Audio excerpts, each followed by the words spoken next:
time for episode 16 of the SmartB Sports Update Podcast. How you going, Dan? Yeah, good, thanks. I've got a bit of a croaky throat. Sorry about that, but I'm just going to power through it today. So don't infect me with your diseases. Our previous podcast had a lot of technical difficulties because of the missing producer Jon. The sound quality wasn't good, and then it actually fixed halfway through it when the battery died. We had to rush through it because the memory card was dead. And so now we've got producer in training, producer Pyle, sitting in today. So we have a backup producer. Welcome. Welcome, Pyle. Thank you. Nobody can hear you because you don't have a microphone, but that's all right. So we're going to kick off because it's like cricket time. So let's talk about the Cricket World Cup. Yeah. We'll run through the match results for this round. Yeah. And then we'll get to that Australia-South Africa preview shortly. Yeah, that's tonight. So we start with New Zealand versus Netherlands. Yeah, so New Zealand made 7 for 322 from 50 overs, from their 50 overs, John. Will Young, 70 from 80 balls. Tom Latham, 53 from 46. And Rachin Ravindra, 51 from 51, backing up that great innings he had in the first game. In reply, Netherlands all out for 223 from 46.3 overs. Colin Ackerman made 69 from 73. Mitchell Santner had a good day with the ball for the Black Caps, John. 5 for 59 from 10 overs. New Zealand winning by 99 runs. Santner was man of the match for his bowling, and he made 36 not out with the bat as well there, John. Yeah, so it was much to be expected, right? New Zealand was going to win. Yeah. I saw that Bastalid, my player to watch at the tournament, he didn't have the longest run at bat this time, but he still did manage to get 3 fours off 25 balls, which I thought was pretty good against New Zealand, who were on a tear. And he also took a wicket. His run economy with the ball was 6.4. That sounds pretty bad, but then when you compared it across the board to all Netherlands... Yeah, I think they all copped a bit of a hiding by the sound of it. 322 for New Zealand. I think New Zealand actually is like one of the form teams that they're obviously really trying this time to prove they are. I keep saying that they're no longer underrated, and they're really showing it. And it is only the Netherlands, but they just bashed them out of the park again. Getting them all out in 46 overs for 223. Netherlands were never gonna catch. Yeah, I think for a team like the Netherlands to get a score of over 200 against a team of the quality of New Zealand, it's certainly nothing to be ashamed of on the part of the Netherlands. But New Zealand never in danger in this game, John. Always going to win comfortably. You got to think that if a team sets a target of 322 against the Netherlands aren't going to catch it. Oh, yeah. Very, very unlikely. I think we talked about it the other day, the odds pre-game, John. I think you mentioned the Netherlands were paying $12 to win the game. So Afghanistan had shorter odds. Yeah. So never going to win. But yeah, like we say, we hope the Netherlands at some point in this World Cup can jag a win, John. Yeah, against Afghanistan most likely. Yeah. Or possibly Bangladesh, because as expected, England also made short work of Bangladesh. Yeah. They set kind of a ridiculous target, actually, 364. England made 9 for 364 from 50 overs. Dawid Malan on fire, 140 from 107 balls. Mahidi Hassan, 4 for 71 from 8 overs. Bangladesh in reply all out for 227 from 48.2 overs. Lytton Das, 76 from 66 balls. Left arm paceman for England, Reece Topley, took 4 for 43 from 10 overs. England won by 137 runs. Malan, obviously, John, man of the match. Yeah, so you compare Bangladesh, England against New Zealand, Netherlands. So Netherlands actually had a better run rate than Bangladesh. Netherlands had a better run rate against New Zealand than Bangladesh did against England. Yeah. Bangladesh never looked like they were going to make that 364 target. They were all out in the 48th, but only with 227 runs, which is only 4 more than the Netherlands got against New Zealand in more overs. Yeah. A good hit out for England. They needed to bounce back after getting beaten by New Zealand in that first game. A big score from England against, pretty ordinary sort of opposition. But, England did what they had to do in this game, John. Yeah. And well done to them. And, hopefully, for their sake, they can get back on track now. Yeah, so then Pakistan versus Sri Lanka was actually a ridiculous match. Yeah, very good match here, John. So Sri Lanka made 9 for 344 from their 50 overs. Pakistan's got it.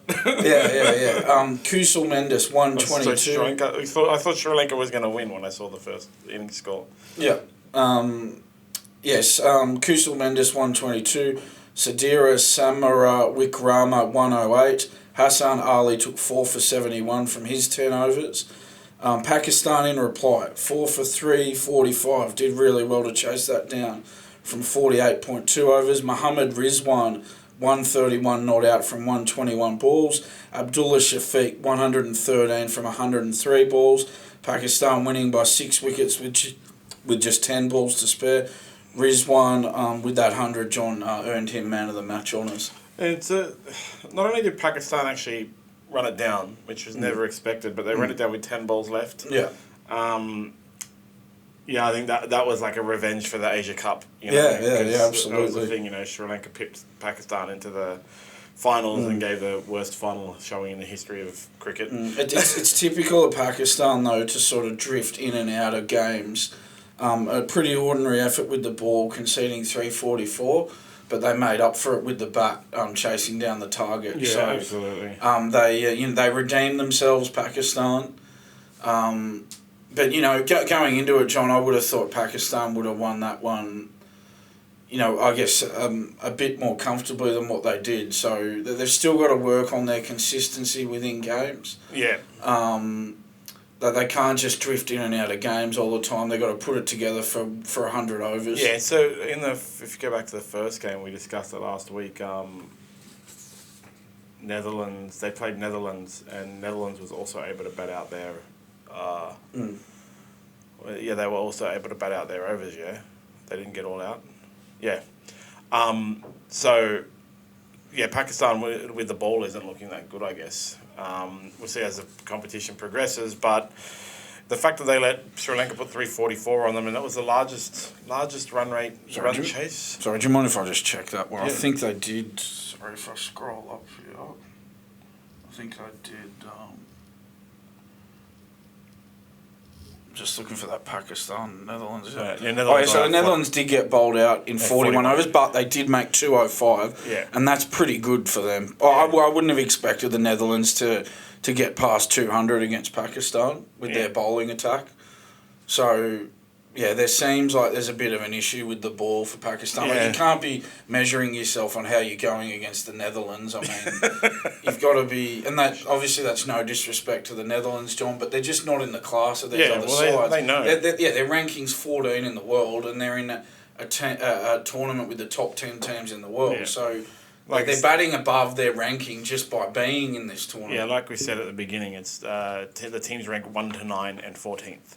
Yeah, that's so right. It is. Yeah, Pakistan's got some problems with the ball, and we'll see how they go throughout the tournament again. It is only second game, 7 more to go for them. 7 more to go for them. We'll see what happens. And last night, India versus Afghanistan. Afghanistan, the other minnow in the tournament. Surprisingly, Afghanistan was able to bat out their innings.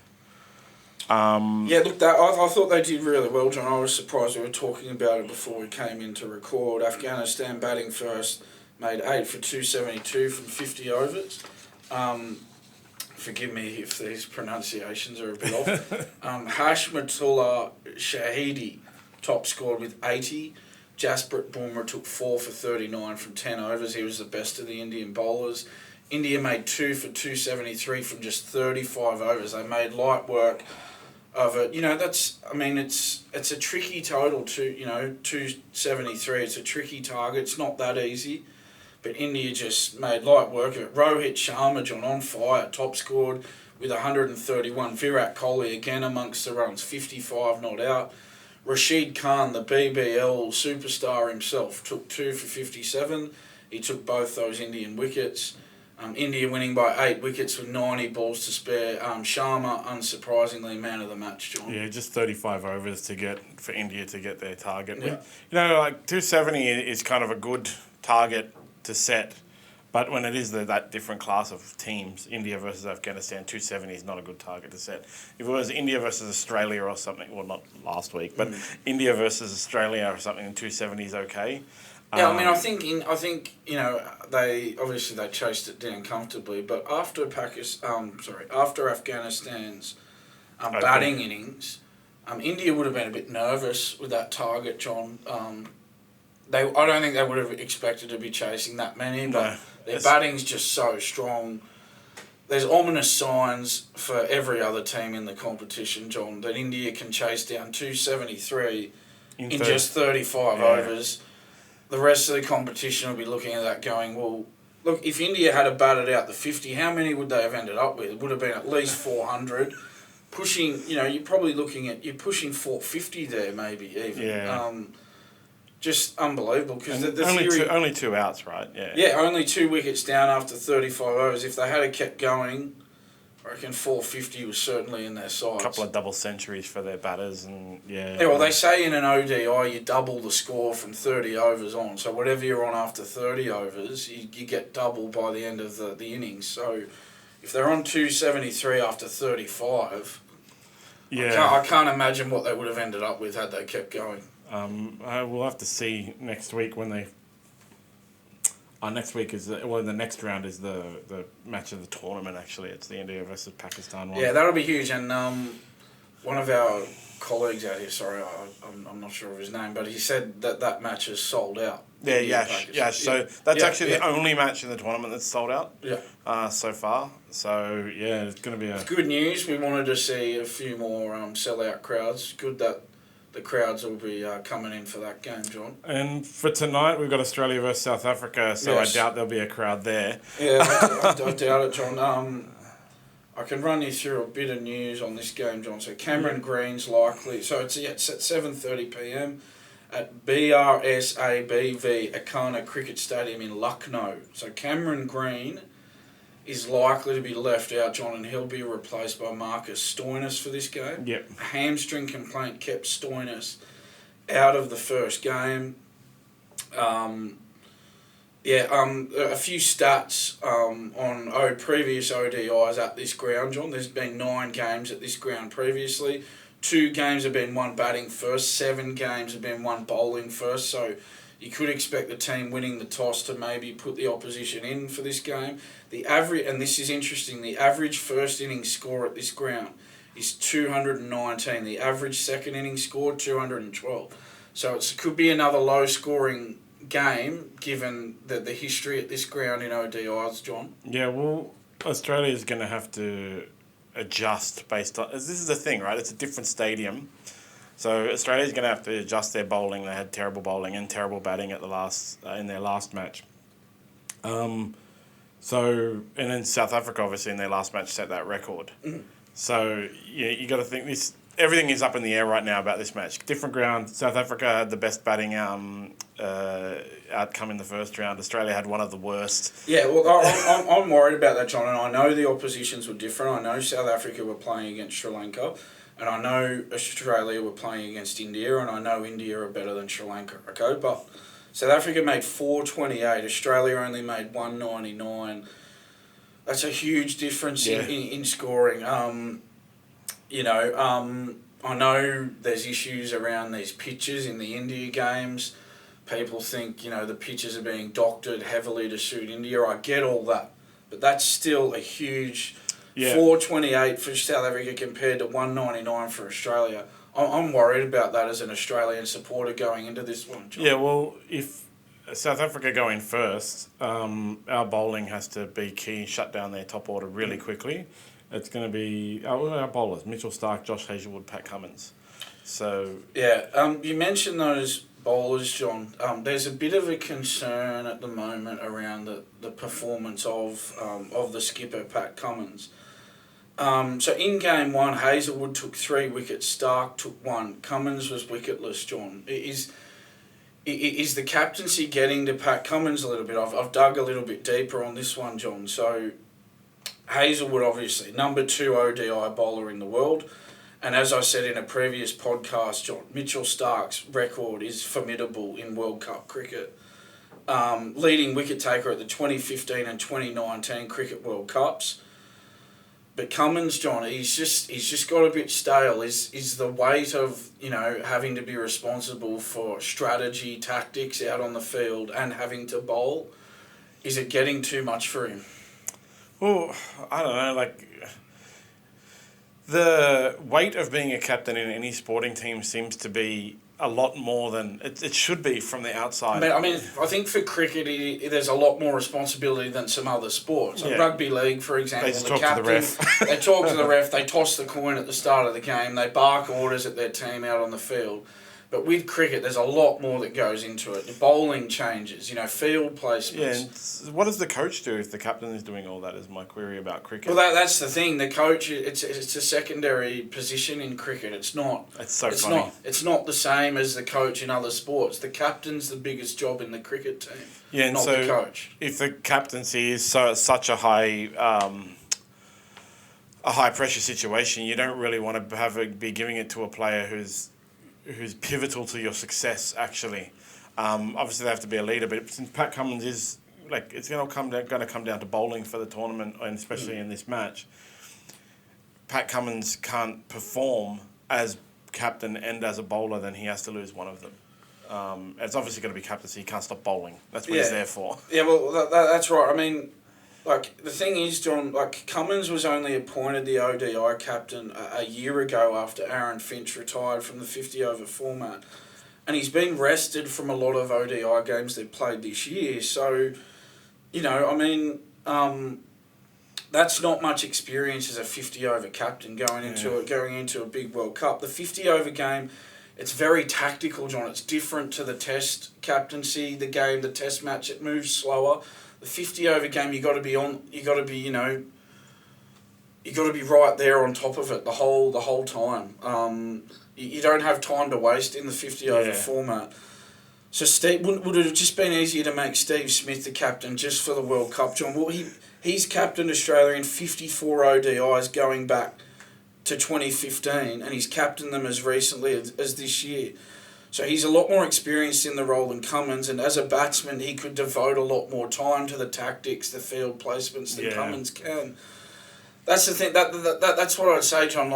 I know there's still that hesitation around Sandpaper Gate, but that was more than 5 years ago now, John. You got to move on from that. Forgiveness is absent from modern society, but man, just forgive and forget. Honestly, even then, that whole Sandpaper Gate thing, it's cheating, and Australians don't cheat. Was the whole thing around it? I just think they needed to think it through a bit more, John. I don't think you can just go, a year out from the World Cup when he's going to be rested from a lot of ODIs in the lead up as well.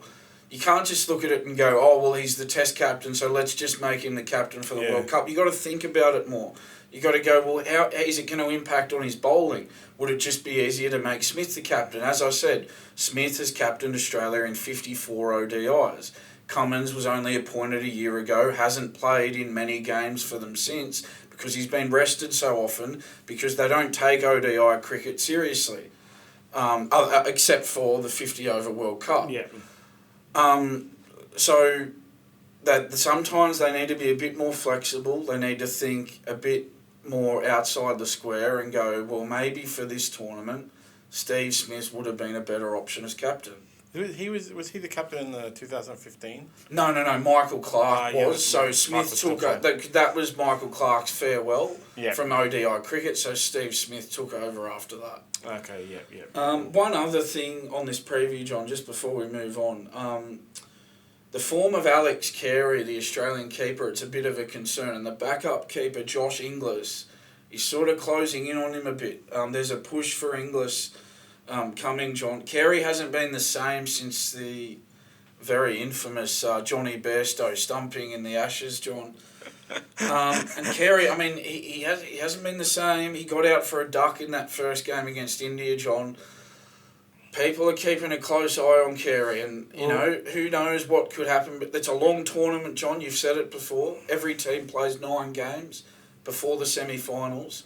if Carey's form keeps sliding, there could be a change made before the tournament's out, John. Yeah, especially since Australia is so they played India first and then South Africa second. So that's 2 tough matches. I think next week will be really the telling point for the entire Australian campaign, because it's when they're playing a lesser team against Sri Lanka is their next game. Yeah, I'm interested in the odds for this game, John. Australia, South Africa. If we go to smartb.com.au. Yep, bet with your head not over it. Yeah. Start of the week, Australia at $1.72, South Africa's $2.38, both with Betfair. Right. So it has changed. Australia has gone out a little bit to $2 with BetRight is the best odds right now. And South Africa hasn't seen much of a change, $2.34 still with Betfair. So there's value in that South Africa $2.34. Yeah, I think so. $2.34 in South Africa is not a bad bet, and $2 on Australia is like not something you'd actually probably want to do. No, I wouldn't touch $2 on Australia. Yeah. I would certainly be looking at $2.34 for South Africa. But if you do put $10 on both, you'll either make your money back or you'll make $3. That's right. Yes. Please gamble responsibly. Bet with your head not over it. So that's an investment. Yeah. It's not an investment. Gambling is never an investment. So big, and I will preface this again, John. The reason we didn't lead with this Australia-South Africa preview is just because we're recording Thursday morning, the podcast goes up Thursday afternoon, the game's Thursday night. Yeah. So very short amount of time between our published time and when the game starts. So I'm just saying that to anyone who might be watching this after the game. Yeah, no. John? Yeah, well, the cricket is beautiful in the fact that it's in rounds, even though it's games, matches every day. Yeah.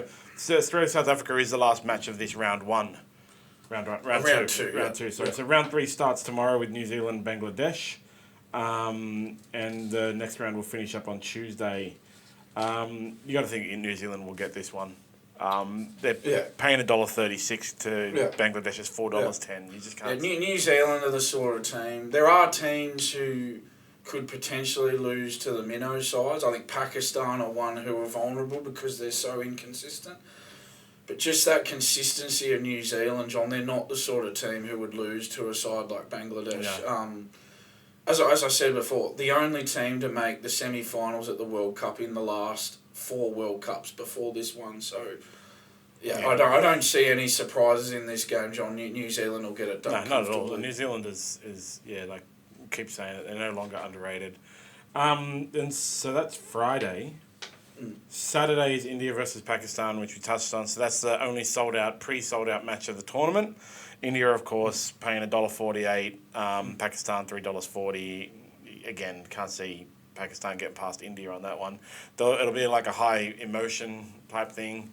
It'll be a great crowd, but you just can't. It can't go past India. India's the one of the teams that you can't not tip for the whole tournament. Yeah, I put it this way, John. I don't know any other team that could score 273 in 35 overs. Yeah, exactly. So maybe South Africa. Maybe, but I think, John, India are the overwhelming favourites to win this World Cup, 100%. and not just win it well. To be honest, at this stage, John, I don't see anyone getting close to India. No, I don't see them losing a game. I agree with that. So then Sunday is England versus Afghanistan. So England's getting their bye. They're currently paying $1.55 to Afghanistan $7.20. Colossal bet. Yeah, England all the way on that one. Yeah, England will win that one, John. So then, Australia. I think that Australia versus Sri Lanka match is going to be the one that if Australia doesn't play well, even if they win and don't play well, you'll see a lot of changes come. Yeah, I guess hard to preview a game when they got one before it, isn't exactly. it? But I guess that's another game where I think the issue for Australia, John, is that they can't deal with spin bowling. Spin bowling seems to just frustrate the hell out of them. Spin bowling seems to slow down their scoring, and I think a problem for Australia is, apart from Steve Smith in the ODI side at the moment, there's nobody else who can sort of switch gears. If things aren't going their way, if they're not scoring at a high rate, they can't adapt their game. As I say, if they're not scoring quickly, they get bogged down, and they make a mistake, they get out. The dominoes Australian need to adapt better. They need to have a plan B when plan A doesn't work. And it's games like that against Sri Lanka that I'd be worried about with their spin bowling. Look, I think, again, looking at another 2 games forward here, I think Australia would win that one, John, but they've really got to be better at dealing with situations when things aren't going their way. They need to accept that things aren't going to go their way all the time, and they need to have, as I say, a plan B. Well, yeah, there's no reason why they shouldn't win. Not a single reason that Sri Lanka can present to them as to why they won't win. Yeah, Australia couldn't even bat out 50 overs in the first game. And I know they were playing against the best side, but it's inexcusable not to bat out 50 overs in an ODI game. And if they don't win well, if they don't put a smashing on, it's still they're still got to play South Africa. Yeah, but I think that'll be the turning point. We set high standards because Australia's record is so good in this tournament. Yeah. They've won 5 of these World Cups. India and West Indies are the next best, winning 2 World Cups each. Australia are by far the best side historically at this tournament. That's why we set such high standards for them. And if Australia don't win a World Cup, well, it's seen as a failure because their record's so good at the World Cup. They're the Melbourne of the Cricket World Cup. Yeah. Final match to close out that round will be South Africa versus Netherlands, and of course South Africa will win that. And that's on Tuesday next week, so we'll discuss it a little bit more. I think that could get ugly, that one, John, but of course it would, Of course it would. Look at South Africa's batting. Again, we're previewing a game 2 games ahead, but the Netherlands are not going to get close, John, but you wouldn't expect them to get close. No. Well, there's no love for Netherlands in the odds as well. Of course there wouldn't be. Poor Netherlands, man. They got South Africa paying $1.06 with Unibet. Netherlands paying $9.50 with BetRight. Again, those odds are. It should be a lot more than that, John. England is $1.55, Afghanistan $7.20. They think Afghanistan has more chance of beating England than the Netherlands. The Netherlands should be 100 to 1 against South Africa. True. I think it seems with the cricket odds they never do that. Yeah, it never happens, Yeah, so, that's the Cricket World Cup 2 rounds, but we'll get into the next round more on Monday. It does start tomorrow. There is going to be some, timing issues with all of the podcasts based on this World Cup. And, so all the teams haven't yet played 2 games. We'll just wait for that until we go through the standings. So by our next podcast, John, every team will have played at least 2 games. So then we'll start looking at the standings. Yep, and so we'll just quickly touch on the Rugby World Cup. Wales against Argentina on Sunday. Wales is a firm favourite at $1.49 with Colossal Bet. Argentina paying $2.48. Yeah, I'll tip Wales in that one, John. Surely this can't be right. On Sunday, Ireland is favourites against New Zealand. Yeah, that's extraordinary, isn't it? John, I've actually got a little... sort of a bit of a fun fact for this game. Yeah. So, John, I don't know if you've seen it, but the song Zombie by the Cranberries has become the unofficial anthem for the Irish rugby team. It was played in Stade de France after their win over South Africa earlier in the tournament. It was spine-tingling stuff, John, listening to it. You should check it out on YouTube if you haven't yet. So that song by the Cranberries, released in 1994, was only the 3rd music video from the 1990s to reach 1 billion views on YouTube. The 2 90s songs to beat it to that milestone were November Rain by Guns N' Roses and Smells Like Teen Spirit by Nirvana. So there you go, John. A little fun fact for you. Good music actually. Yeah, really. Yeah, I could see you being a Guns N' Roses man, John. 90s is my jam, man. What about Nirvana? I love Nirvana. I love Nirvana. Yeah, 90s is my jam. Is that one of your favourite songs, Smells Like Teen Spirit? It's one of the top songs that you always rock out to. Yeah, everybody in the pub will 100%. sing. It's a pub classic, man. Everyone will sing. Oh, yeah, 100%. But Ireland is the favourite. They're paying $1.60. Confirmed. I just checked it off a couple of bookmakers. So Colossal Bet has the best odds. Ireland's playing a beautiful brand of football. That's the thing. They just look slick. To me, the Ireland Rugby Union team looks like a rugby league team. Because that's a big compliment. Yeah, a rugby league is a lot more slick and flowing than rugby union, which has a lot of ruck and maul stoppages, stuff like that. And when Ireland get that roll on, Again, I haven't watched a single game. I've only watched highlights, and highlights make everyone look good. But they look like really slick. So yeah, look, it is a surprise, John. We're not going to pretend to have watched a lot of... I mean, the matches are at an unwatchable time. If they were at a watchable time, we would watch a lot more of them. Well, Ireland's my team, so I hope they win. Yeah, but that is extraordinary that they'd be favourites to beat the All Blacks. There you go, John. England against Fiji on Monday is, of course, England is the favourites against poor little Fiji. It should have been England versus Australia, but as we all know, I've got some news about that in a second. Yeah, we know what happened there, John. And then France versus South Africa. France is obviously the favourites, even though South Africa is a very good rugby union team. France is actually the now currently, I think, tied favourites to win the World Cup with England. There you go. And South Africa, the defending champions as well. So that'll be. I think that'll be the match of the this round of knockouts. So there's some news about Eddie Jones out there. This will be good. Japan's coach Jamie Joseph has walked away from the Brave Blossoms because Japan also fell short. They didn't do very well. And Japanese media is already reporting that Eddie Jones has the Japanese job and he has signed a contract to go back to Japanese rugby. I don't know how you can sign a contract when you have a contract to coach the Wallabies until the end of the 2027 World Cup. And that just again speaks to the fallacy that is the rugby union management. The fact that a country's media can report that another country's coach that is contracted has signed with them, pending review, of course, in Australia and blah, blah, blah. We've got to have our review that's going to cost millions of dollars and achieve nothing. Yeah. It's again, like we can keep going on about it and keep having rants about it, but this is an absolute schmozzle. It's a total joke. I mean, Eddie Jones is probably definitely got to go, but the fact that, Japanese media is already reporting that he's signed with the Japanese rugby team for the next World Cup. So he's walking out on a 5-year contract to go into a 5-year contract. Yeah, unbelievable. I don't know how that's easy. Maybe he's hoping that he gets sacked by Australia by the sounds of it. Definitely getting sacked. Well, then if he gets sacked, so he takes his payout money and he gets a new gig with Japan. Yeah, so he double dips on the money. And if that happens, it just highlights again why rugby union is so poorly managed. Yeah, I mean we have been through it before, John. I mean it does feel like Groundhog Day coming in here and talking about the problems with rugby union. You could do a 5-hour podcast on that. It's all just going to be us swearing about Eddie Jones, though. Yeah, that's right. Yeah, so. Yeah, look, we've looked at it, John. They look for Band-Aid solutions, signing rugby league players to generate publicity. But again, there are core problems with rugby that are not going to be solved by signing those rugby league players. Exactly. And until they look at those, if you're no chance of solving a problem if you won't even identify the problem.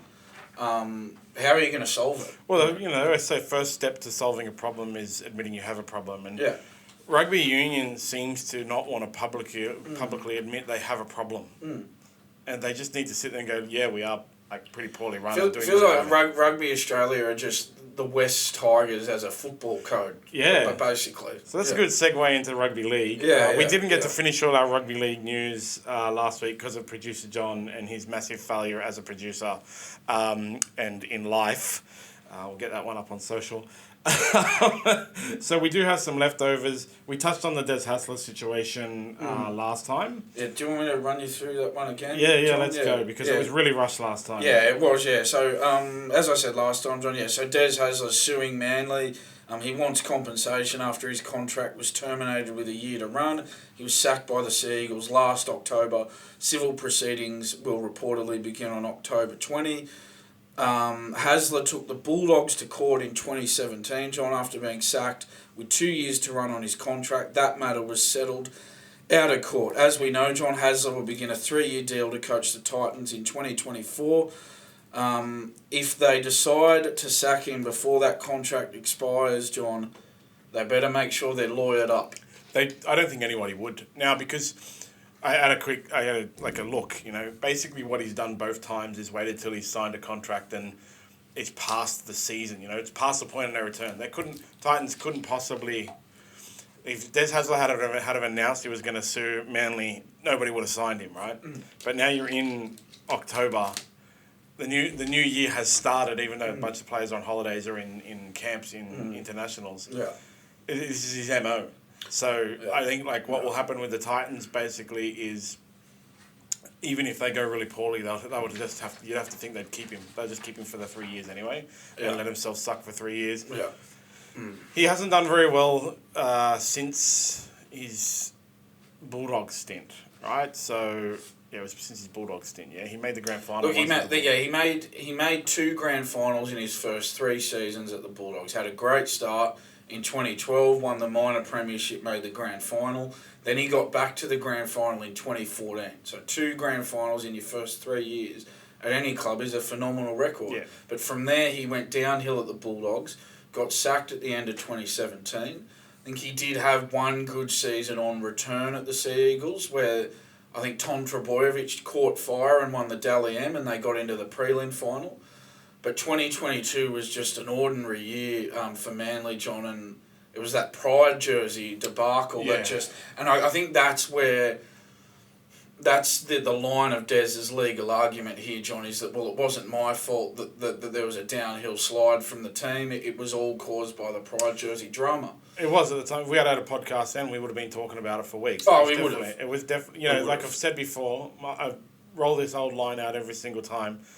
Every club, every player, every coach will say off-field stuff doesn't affect us. But then why do you suck after the off-field stuff? Well, they didn't win a game after it, John. Exactly. So clearly it had an impact. But I remember at the time they were saying that stuff doesn't affect us. That stuff doesn't. Of course it does, because they were going well and then they didn't. He's right. It wasn't his fault. But there was a lot of misinformation and disinformation and Donald Trump-style fake news going around at that stage as well. Which is kind of like the way of the world now. You know, in the old days, you get the reports and Danny Widler would pop something out on Twitter and it'd be kind of trustworthy.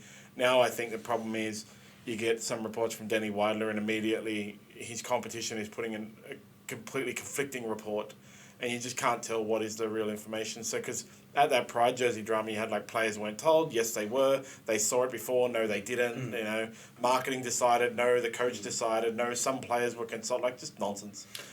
Yeah, and like you said last time, John, it's a very dangerous game to be suing previous employers, and if future employers find out about it, you're going to have trouble getting another gig. Now, what people have to think about, you got to think about it from Des Hasler's point of view.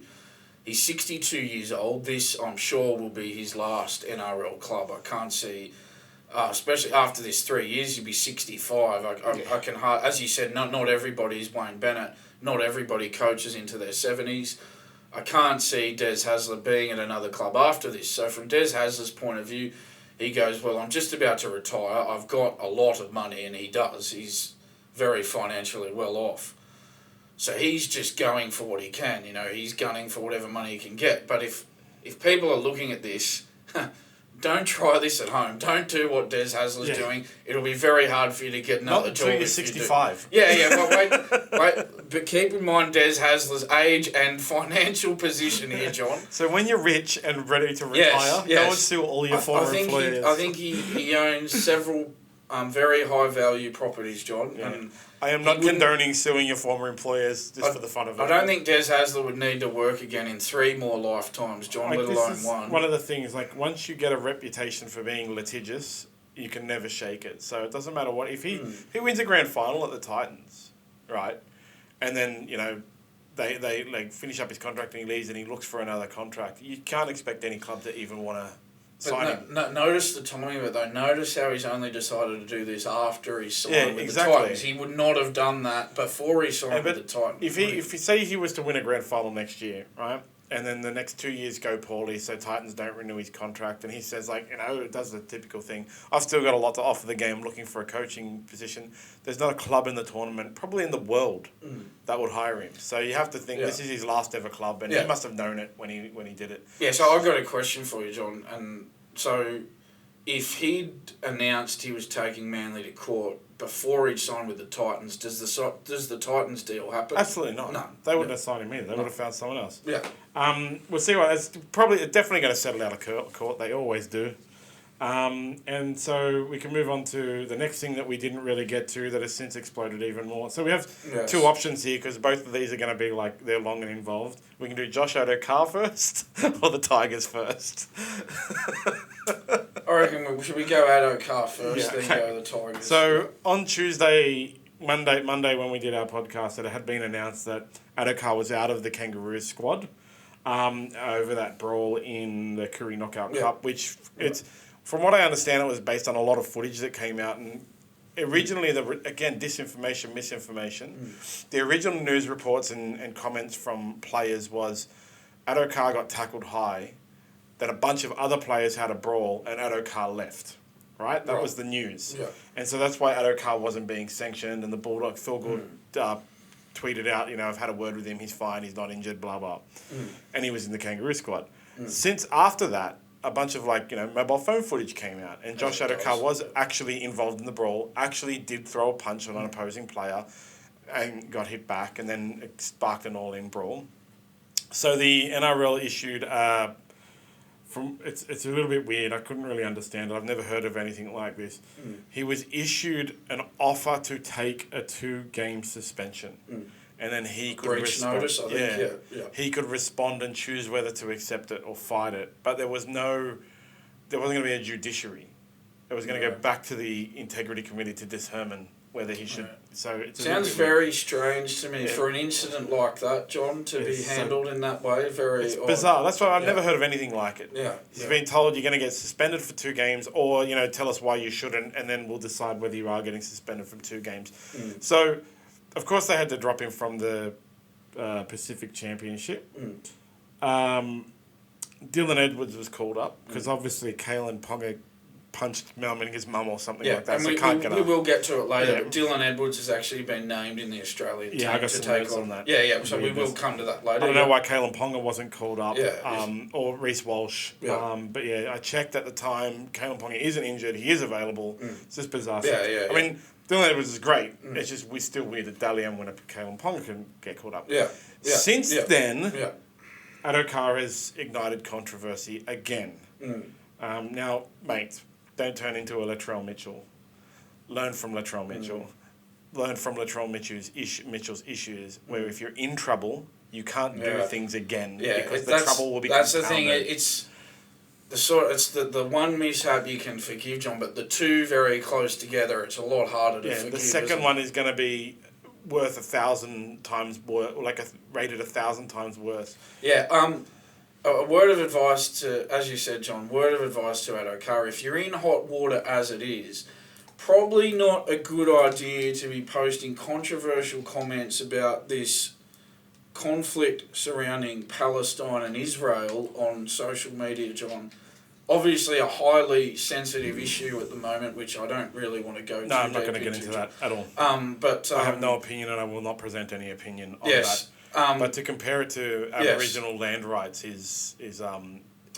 I'm not even going to say whether I agree, disagree, but it's just a stupid thing to do. It's just read the room, Josh, okay? Read the room, mate. So he's since deleted it and apologised. He has apologised, which he needed to, and I'm not sure if that came from him, John, or if he was told to do it. I have a feeling someone might have told him. They sat him down and went, you are an idiot. Go out there and apologise for They would have forced him to apologise. Because, it's... we have the Israel-Palestine situation. You have the voice referendum, which he basically compared to the two. It's just... So way to get basically everyone offside. Mate, just read the room, So the Bulldogs are obviously in some crisis talks. Who knows what's going to happen there? I just saw on the news this morning they're having a meeting about Josh Addo-Carr. Don't know what's happening, but... it's... I mean... Danny, and this was before he made these recent comments on social media, but Danny Widler reported that even at that time there was a mixed view of him within the club. It's going to be, if they do decide to let him go, John, it's going to be a real problem for them. They've already let go of Jake Averillo. Jake Averillo was their top try scorer this season with 12 tries, so he's gone to the Dolphins. Addo-Carr scored 11 only from 50. Averillo played 24 games and scored 12 tries this year. Addo-Carr scored 11, but that was only from 15 games. Last year he scored 16 from 23 games, so he's got 27 tries in 38 games for the Bulldogs. Remember, John, this is in a team that's not creating anything for them. Burton has not delivered what the Bulldogs would have wanted. He's probably the only one who's really created anything for Addo-Carr. Reid Marnie has not delivered for the Bulldogs, hasn't created for him. The other two players in the spine, Hayes Perham at fullback, John, and Toby Sexton at halfback. I mean, John, if they're only there because the Bulldogs, for whatever reason, can't find better options in those positions at the moment. If they could find better options, those two players wouldn't be there, John. So Addo-Carr's done all this on his own, and so you're gonna. This is a team that's come third last. You're going to let go of a guy who scored 27 tries in 38 games in a terrible side that's not creating anything for him when you're already letting go of your other top try scorer from this year. So I get everything you're saying, John. The timing's terrible with what he said. It's terrible. It's tone deaf. He was already in trouble over what happened at the Curry knockout. But there's football considerations here as well, John. Not to mention the fact that kids love this guy. He's the guy they pay money to go and see. He's the guy. Kids have his name on the back of their jumper. They talk about Josh Addo-Carr more than any other player. At the Bulldogs, certainly, maybe even of any team, other than maybe a few other players at other clubs. He's one of the most talked about, loved, watchable players in the competition. So there's a lot to weigh up here, John. It's not a straightforward decision. Remember, he had the try of the tournament in State of Origin as well. I think game two was in Sydney, right? Okay, whichever one game was in Sydney. He had the try of the tournament in a losing team. As you said, he's creating his opportunities. And the Bulldogs didn't have, we discussed it during the season, they didn't have low scoring games. They were scoring a lot of tries, but it wasn't off the back of the creativity of their spine. Yeah. It was off the back of the creativity of individual players being able to get over the line or forcing themselves over the line, or that mullet rookie guy being so good and scoring some cracker, like angle running tries. Jake Preston. That's him. Yeah, I love him. I just never remember his name. He needs a more unique name because his name's basically John Smith. And the Bulldogs don't have anyone. Remember, their gains are all utilities. Mm-hmm. They've basically, and Stephen Crichton. Stephen Crichton's the only notable game. So he's going to play centre. And you don't have a wing. Well, I don't know much about their lower grade teams or whatever, but they don't have a winger to replace him. That's the thing. Crichton does make up some of the loss of Averillo. Well, he's 14 tries this year for Crichton. So he makes up some of it. But this is a team that's third last. They need more tries. They can't just be sort of breaking even or, from what I understand, Addo-Carr is on pretty good coin. Of course he is, for a winger as well. Yeah. It would free up a lot of salary cap space, but the dominoes haven't fallen yet for the NRL. This is not the time to be freeing up cap space because even though they're all obviously talking to each other now, you don't know what is really going to happen come November when the dominoes start to fall. And no matter what he's done, he's been suspended for 2 games, which it's going to be in the Bulldogs season now. Whichever club has him, if it's the Bulldogs or whoever. So that's a further annoyance now. He can't serve the suspension in these Kangaroos tests because he's not in the squad anymore. Yeah, exactly. And then so he's going to have two games suspended, and he's done stupid things on social media. But I honestly don't think it's even, to be honest, like a real sackable. Either of the things he's done have become a sackable. But things add up, right? Yeah. They add up individually. But there's a lot to consider here. It's not a straightforward call, is it? Exactly. So just on that, John. As I said, 16 tries in 2022 for Addo-Carr. Jake Averillo was the second top try scorer that year with 9 tries. As I say, this year, Averillo 12 tries, Addo-Carr 11. So if you let go of Addo-Carr you let go of your top 2 try scorers for the last 2 years. And this year, to give you an idea of how dominant those two were with the try scoring, Blake Wilson was their 3rd top try scorer with 6 tries this year. Oh, that's terrible. So you're letting go of guys who get 12 and 11 tries, and your 3rd top try scorer has 6. I know Crichton's coming. Where are their tries going to come from, John, if they let Addo-Carr go as well? Only Stephen Crichton. So, just to remind everyone, their gains are Stephen Crichton, Jamin Salmon, Blake Taff, and Bronson Sherry. I think maybe that's the only reason why why things haven't moved quicker on this, John. The fact that Addo-Carr's such a valuable player. If Addo-Carr was a fringe player, he'd be gone. Oh, yeah, 100%. He'd be gone. And whichever team gets him is going to be lucky to have him as well. That's the thing. Like, he's a gain for every... That's the thing. It's one of those ones, well, if the Bulldogs do let him go, it's like, well, whoever picks him up will be loving it. Yeah. And so you're giving it the advantage to he can come over with the Dragons. To the enemy. Of course, you'd snap him up in a heartbeat, John. Yeah, love that. So I think that's what they'd be hesitant about as well. There's heaps of teams that could really use him, like the Sharks, the Dolphins. Imagine him moving to the Dolphins and going with what's his name? Top try scorer guy, Jermaine Asako, yeah.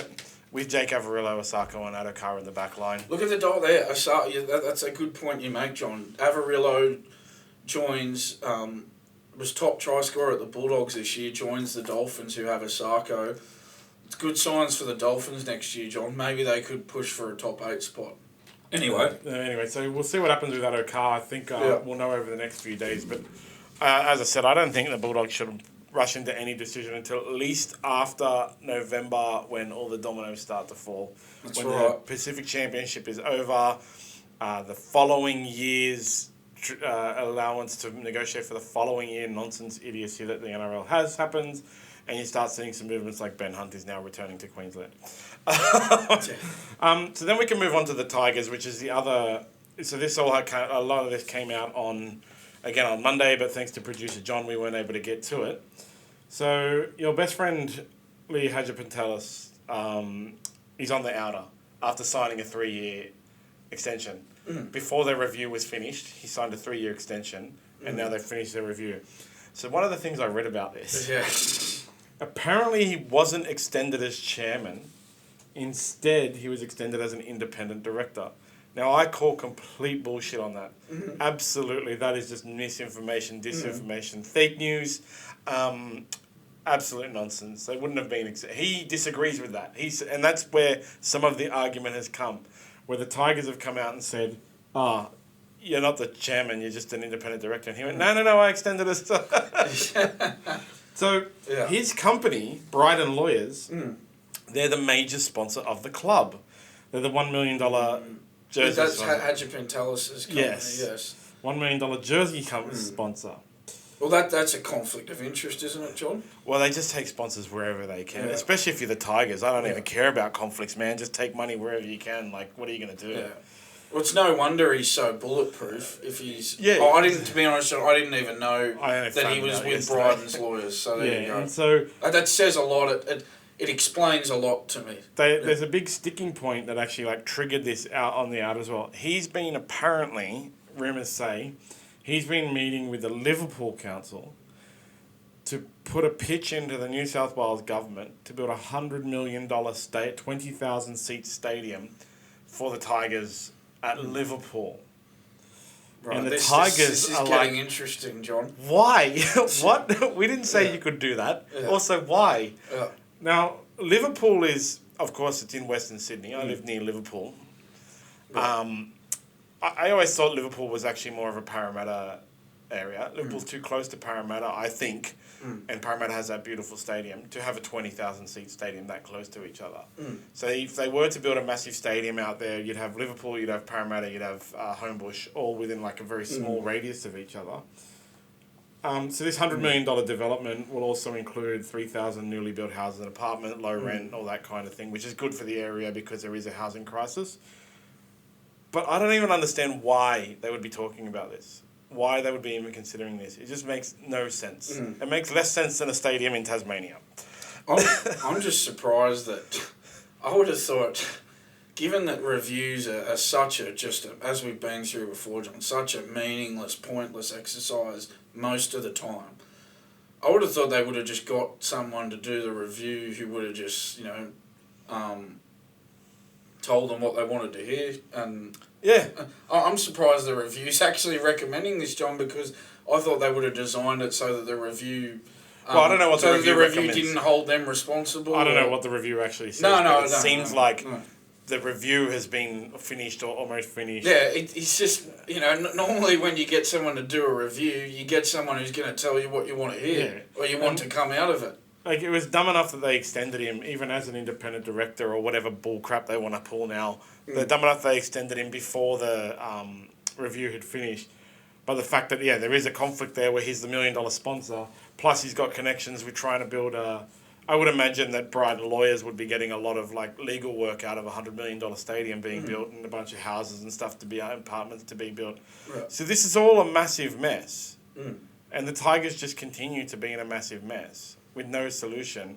And then you got poor Benji Marshall trying to build a new club and get them out of the wooden spoons. Yeah. 12 seasons in a row not making the finals, John. Only reached the finals twice since winning the comp in 2005. They've had 7 permanent head coaches in the 12 seasons since last making the 8. They won just 4 games this season, giving them back-to-back wooden spoons. You know what would make them get off the bottom of the ladder? What? Purpose-built $100 million stadium in Liverpool. Yeah. Is that really the thing you want to be looking at? Why don't they invest $100 million in Leichhardt? Yeah. And you knock that crap down. That's garbage. Well, this is a problem. Well, it's the same. We said the same thing about Rugby Australia. Until you admit you have a problem, that's the problem. It's been so long since they've had any success, and they're not even admitting that they have any sort of problem. So at least if you go a long time without success, you at least want to see that the issues are being addressed, that you're working towards something.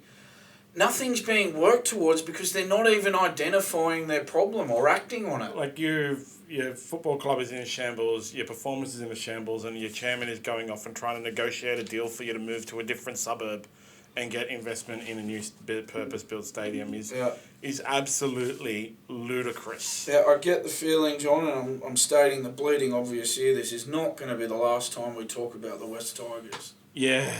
In the off-season. You think about it, right?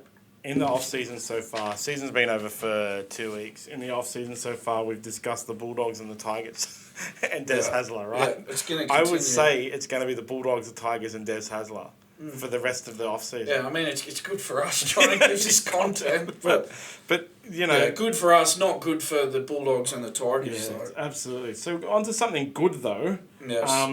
Catalans will look to make history. Your Catalans, John. I love them. They are the Dragons. That's why I follow them. Also, Clint Greenshields played for him, who was my all-time favourite player. Yeah, right, okay. Cross Harbour boy. I loved watching him play. He played for France as well. Yeah. So when he played for France, France was my second team that year.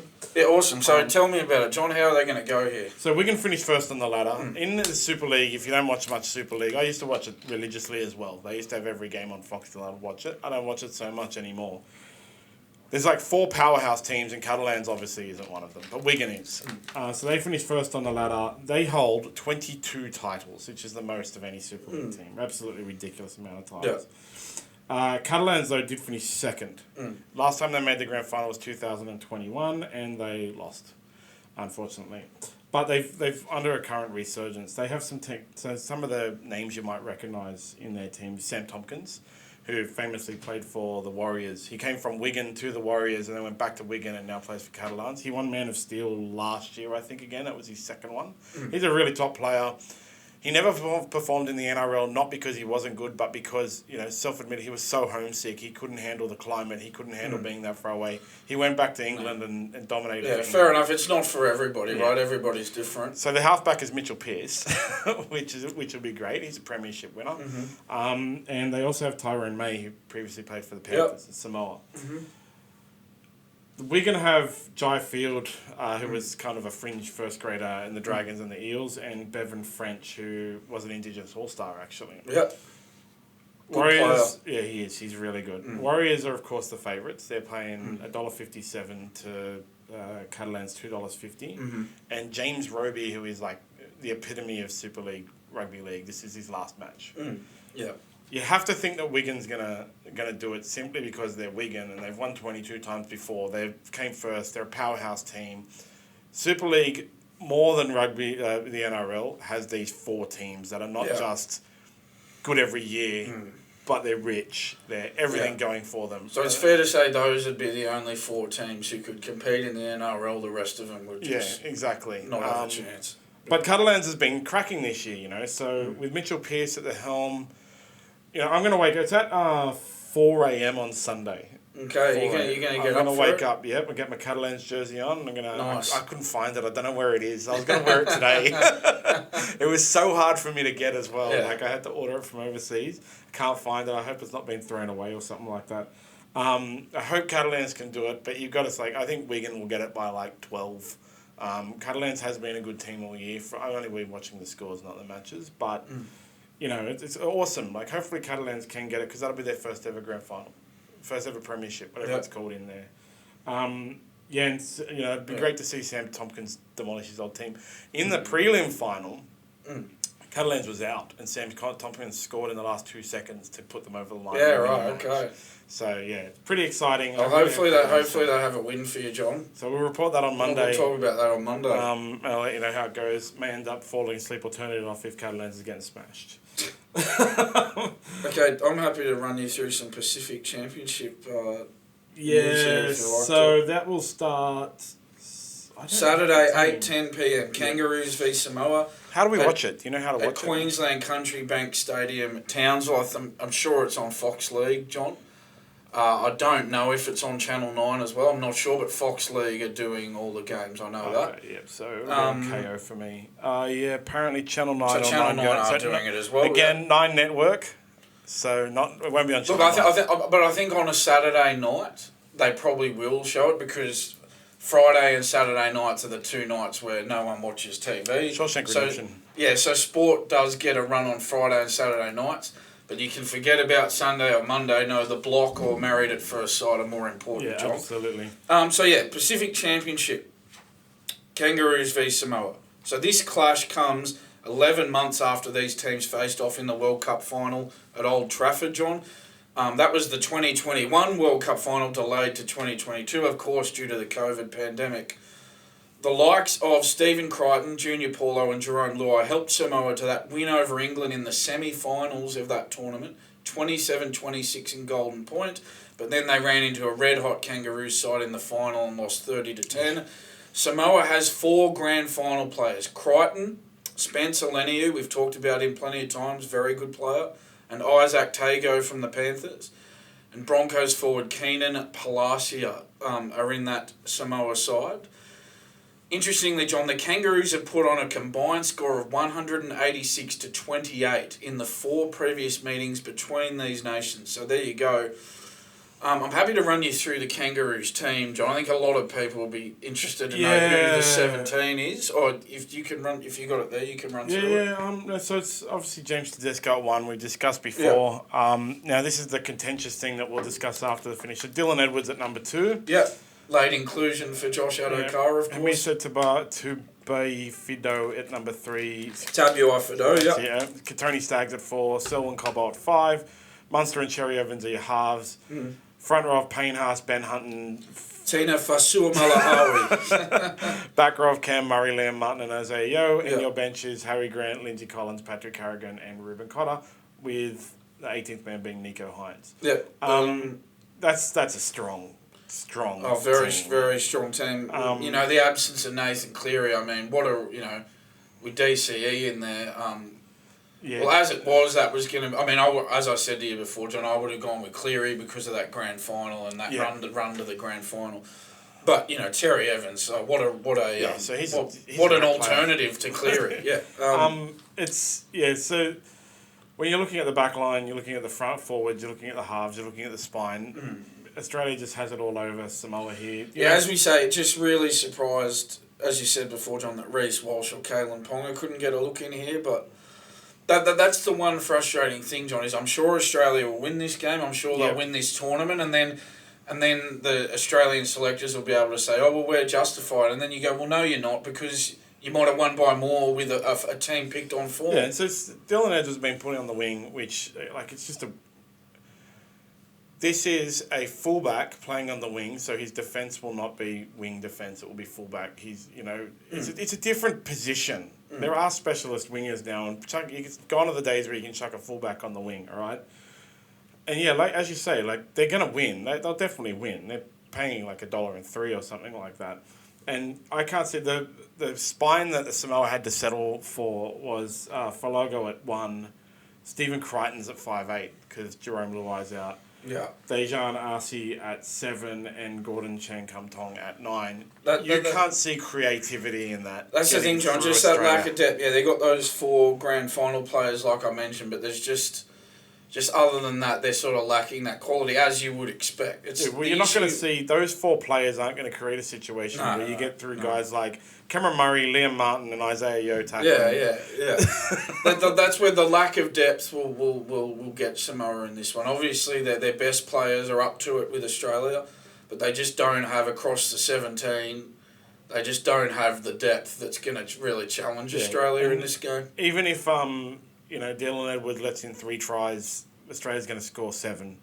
And then, as you say, they're going to justify and say, we won. That's the frustrating thing with the Australian team is, of course, Australia are expected to win all their games. And so once they do, the selectors can justify their selections. But then you go, but Australia's got that many more players to pick from and are that much better than every other team. That you sit there and go, you can't just justify it based on them winning. They could have won by a lot more if they had to pick your Reece Walshes or your Kalen Pongers. Well, I think Reece Walsh is a better selection for a fill-in for the wing than Dylan Edwards is, Obviously, Val Holmes is still in the squad, even though he's suspended for this game, and he'll replace Dylan Edwards next week.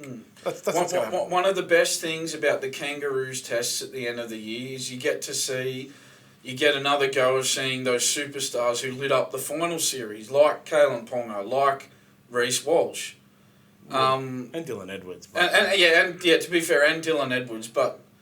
It's still I just would have... Tedesco this year, I know he's the captain, but this year he had an indifferent season, John. He wasn't at his best. Reece Walsh and Kalen Ponga had better seasons than him. I don't care what anyone says. Yeah. That's the issue. For a team as good as Australia are, as dominant as they are, given they're so much better than every other team in rugby league, you pick the captain after you pick the team. You don't pick a player because he's the captain. Well, I just think if they were going to... Because they knew that whoever came in was going to have to fill in for Val Holmes for one game, at least. And then if Val Holmes was to go down or something... You're better off just picking Reece Walsh, who is, he's creative, busts a line, everything like that. But I kind of feel like it's going to be an easier transition for him to play on the wing over Dylan Edwards, who's much more experienced and a fullback. I would have had Reece Walsh or Kalen Ponga ahead of James Tedesco at fullback for Australia, John. Well, I would have no doubt about Kalen Ponga at fullback and then Reece Walsh on the wing. Yeah, you do it whichever way you want, but. I'm picking Ponga or Walsh ahead of Tedesco at fullback for Australia, John. No question about it. I just can't see why Kalen Ponga isn't there. I can run you through some more stats on this game, John. So Samoa's Stephen Crichton, we've talked about him a bit. He was the top point scorer at the World Cup. 73 points, 4 tries, 28 goals and 1 field goal. So that's a tick in the column for Samoa. The Kangaroos have played in 10 World Cup finals, John. Samoa's only played in 1. Interestingly, John, Darren Lockyer has 2 records for Australia. Most tests with 59 and most tries with 35. Valentine Holmes holds the record for most tries in a test match for Australia with 6 against Fiji in 2017 at Suncorp Stadium. Yeah, that was crazy. So there you go. Yeah, that was crazy. Obviously, Australia's going to win, but you're going to still watch it. It'll be a fun watch. Yeah. This tournament is like Australia, New Zealand, and 4 minnows. And then when is it, on Sunday? PNG Kumals v Cook Islands, Sunday, 4 p.m. at Santos National Football Stadium, Port Moresby, John. This looks like a cracker of a game. Jack de Bellin's been called into the PNG squad because his grandmother is from Papua New Guinea, I believe. And there's also Alex Johnston in there as well. Lachlan Lamb's been named at 7 for PNG, came back from Super League, from the Super League. So this game, I like this match because... It's got a lot of Super League players, NRL players, and some guys from like the PNG Hunters and stuff like that. What we love about these sorts of games too, John, like a PNG v Cook Islands, is obviously they haven't had the training and preparation that an NRL team would have. So they're not as structured. They don't use block plays. They don't play that sort of boring style. They just play footy. Yeah. They just play what's in front of them. And it's a really entertaining watch for the fans, John. Yeah, absolutely. You got some great players in there that are going to be fine to watch, like Nene McDonald, Stephen and Isan Masters are playing for Cook Islands. Yeah. I'm pumped for this one more than the Australia game, to be honest.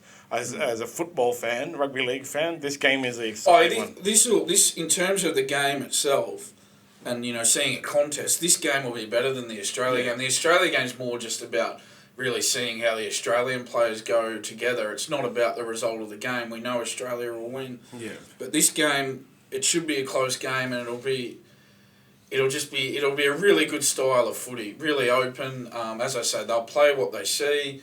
There'll be a lot of line breaks, a lot of good tries in this game. I think John can run you through some stats on this one as well. So PNG halfback Lachlan Lamb had 21 try assists this year, John. The equal fifth most in your Super League competition over there in England. The Cook Islands have 7 players with NRL experience in their squad, while PNG have 11. The Cook Islands have won one of their last 4 games, and all those games were played last year. So there you go. Bragg Takarangi's playing for Cook Islands as captain and at 6. Oh, there you go. There's another exciting player to watch. Oh, yeah, this game's going to be a cracker, man. I think PNG will get it. We don't have odds for it, unfortunately, because no one wants to bet on it. But it's going to be awesome to watch. I can't wait for Sunday. There is also the Pacific Championship women's. Mm-hmm. Now, the women's teams haven't been playing that much, so there's not a lot of history and stats and stuff that you can get into for them, I guess. But Tamika Upton, which is the NRLW Dally M winner, and the individually brilliant performance that won Newcastle Knights their second premiership in a row. She'll make her Test debut. They're playing the Kiwis to open up the Ferns.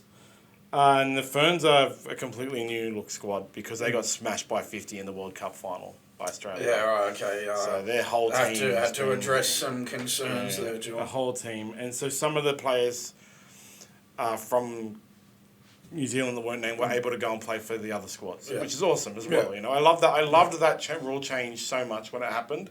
Where if you aren't picked for whatever they call it, A tier, you can go and play for B tier teams. Like it's really good. It makes it much better. Jack DeBellin's played for Australia, I believe, but now he gets to play for PNG because he's not picked for Australia. It's really cool. It makes it a bit better. It does get a bit. Good that they have to do that, John. They have to do that. It's a little bit crappy when America was in the World Cup in Australia and they had 0 players from the American domestic competition. That was terrible, I thought. They had literally 0 players from the American. That's the thing, isn't it, John? It's just rugby league. It does lack that real widespread international. Well, it's because of the eligibility rules opened up. See, so they didn't have to pick anyone from America because obviously the American competition is not going to be the best. But they did. The contentious thing about it was America qualified with players from the domestic competition, and none of the players that qualified got the American team into the World Cup were picked. Because they were able to pick guys like one of the polo guys, I can't remember, like from the NRL. They had, the Sideshow Bob that used to play for the Gold Coast Titans. Kevin Proctor, I think his name was. It was years and years ago. I can't really 100% remember. But they had a team of 17 players basically from the Super League and the NRL, 0 who played for in the American thing, and none of the guys who qualified were picked. So, yes, the eligibility rules are awesome, but, there should be some limits somehow as well, I think. And then there's Fetu Samoa versus Fiji. Bulakula? Yep. Samoa has taken all of those New Zealand Ferns, basically, a bunch of the ones that missed out. So their team is actually quite good. They're coached by Jamie Soward, as these two teams have never played each other. Okay. So it's hard to sort of get the stats for this one. It's really good to see though the NRLW and the women's game is really taking off. I'm really enjoying it as well. As I said, I'll definitely be paying a lot more attention to it next year after dipping my toes in the water a bit. So it came out 5-6 years ago or whatever. I watched it there and I went, it's lower quality than the NYC. It was sort of we sort of started this in August, didn't we, John? So we sort of had to. We're sort of finding our feet, getting our heads around the NRL competition. It wasn't given a bit an off season. We'll have a bit more time. It wasn't until I went and watched Roosters versus whatever it was when I went to the match and came early, like I said at the time in the episode at the time, that I actually watched the girls and went, oh well, it has improved enough now for me to pay attention to it. I say it's not because they're women, it's just because I don't want to watch shitty park football. But no, it's no longer bad park football. It's very good. I loved it. I thought the grand final was in some regards better than the NRL Grand Final. Yeah, Tamika Upton, she's a superstar. Yeah, absolutely. So, like there was that joke, I haven't seen a Nathan Cleary individual performance since Tamika Upton 2023. So I'm quite excited. Could Tamika Upton be the first female immortal, John? We'll see in like 20 years. That may be down the track. Yeah. So we can move over to the AFL. We didn't get to touch on it a lot. Yeah. Thanks to Producer Jon and his massive failures as a producer. Thank gosh for Producer Pyle now. There's so many updates. Going well. She's doing well, isn't she? Absolutely. It's crazy. You can't go through everything, I think, because the AFL trade period opens up. And yesterday there was 110 updates. Yeah, I've got a list of the main ones here, John, if you want me to go through it. So, okay, so here we go, John. Just bear with me a little bit here. So, AFL trade period confirmed deals. Zach Fisher traded to North Melbourne from Carlton. So, North Melbourne receives Zach Fisher, pick 17. Carlton receives pick 21 and pick 25. This is a big one, John, this next one. Taylor Adams completes his move to the Swans. So Sydney receives Taylor Adams, and in return, Collingwood receives pick 33. Another big one, John, Brodie Grundy traded to Sydney from Melbourne. Sydney receives Brodie Grundy, Melbourne receives pick 46, future second tied to Sydney. I'll let that one go, John. If there's not a player involved, I won't mention it because we'll be here all night. So Adelaide acquires forward Chris Burgess from Gold Coast. So Adelaide receives Chris Burgess, pick 14. Gold Coast receives pick 23, pick 26. Dylan Stevens traded to North Melbourne from Sydney. North Melbourne receives Dylan Stevens, pick 25. Sydney receives future end of first, pick 44. James Harms swaps Melbourne for the Western Bulldogs. Western Bulldogs receives James Harms. Melbourne receives a future third, tied to Gold Coast. I'll leave that one alone. As well. Okay, now we get down to the free agent confirmed deals, John, and I did get to a few of those the other day, but I'll just go through the ones that have happened since Monday. So Ben McKay, North Melbourne to Essendon. Essendon, Ben McKay signs. North Melbourne receives first round pick as compensation. Currently pick 3. A few more here. Todd Goldstein, North Melbourne to Essendon. Essendon, Todd Goldstein signs. North Melbourne, no compensation as Goldstein is an unrestricted free agent. Tom Doherty, Adelaide to Brisbane. Brisbane, Tom Doherty signs. Adelaide receives end of first round pick as compensation. Currently pick 19. Joel Hamling, I did go through the rest of them, John. So I went through that one, Fremantle to Sydney. Yep. So there you go, John. That's the updated ones. There's a bit to get through there. I might 100%. Take a sip of water after that. Sydney's obviously on a run there. They're trying to build up fix their problems from this year. There's a lot of chatter on the internet about the prop up with North Melbourne being propped up. And I mentioned it a couple of weeks ago that they would be able to use next year's potential picks to trade for this year, and they have done that. And so there's a lot of chatter amongst fans about how crazy this is getting, where North Melbourne's basically going to be able to rebuild an entire team in 1 year, which is not how the AFL is meant to work. No. And that's the thing. North Melbourne came second last year, and West Coast came last. Yeah. Where's their help? I know North Melbourne struggled for a number of years now, but this is not a charity exercise, John. This is a competition. You can't just look at it and go, oh, well, they've been struggling. This isn't like a socialist conference, John. This is a competition. You've got to earn your success. Earn your success by making better decisions, getting yourself out of trouble, not being helped out of it by the AFL. Yeah, exactly. It's actually like that's all I'm seeing right now is discussions about this and like posts and stuff like this about North Melbourne. Like, what the hell? What's going on here? This is crazy. What did North Melbourne give to the AFL? Like, it's just they've gone really ballistic with the. Like, apparently, we'll see what happens because the draft is on Monday 20th of November. So this period is crazy. It's going to go for another month. I was talking to a guy in the sports industry last night at the pub, and he was saying, like, the AFL has actually, I was talking to him about how the AFLW is not at the same time as AFL. And it's like, what you got to understand is the AFL has a 52-week news cycle now.